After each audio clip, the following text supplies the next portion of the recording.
Donc un objectif des réserves de biosphère, en fait, c'est plutôt de construire une identité commune de tous les habitants du territoire. Et cette identité, il faut qu'elle soit à la fois respectueuse de l'environnement et respectueuse des dynamiques sociales et du progrès social. Alors pour construire cette identité, on peut considérer 3 composantes de relation à la nature.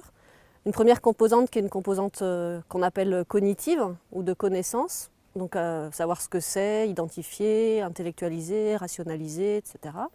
Ça, c'est typiquement des pratiques qui peuvent se construire par l'éducation à l'environnement. Mais il y a une autre composante que souvent on néglige, qui est la composante affective et pratique que chacun peut avoir dans les relations à la nature.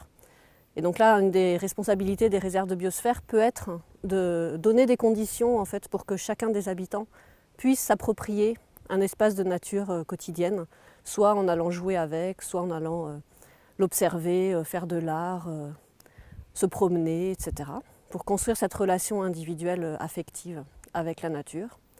Et puis il y a une autre composante qui est une composante sociale, puisque évidemment on n'est pas tout seul dans la nature, mais on est dans la nature et dans un réseau social. Et ce réseau social, il agit à la fois par l'insculcation de normes, donc c'est-à-dire ce qu'on pense que les autres vont penser, et puis aussi par les interactions qu'on peut avoir avec nos voisins, nos groupes sociaux, les chefs, les entreprises, tous les partenaires et les acteurs locaux.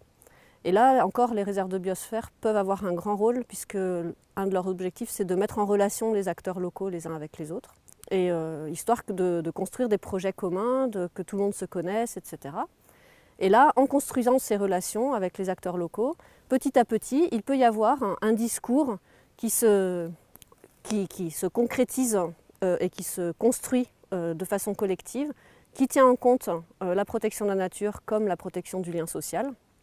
Et ce discours, une fois établi, il va pouvoir percoler vers les habitants, à tel point que les habitants, en se construisant leurs activités dans ce langage et dans ce discours et dans cette culture commune, arrivent à progressivement implanter cette protection de la nature dans leur trajectoire personnelle.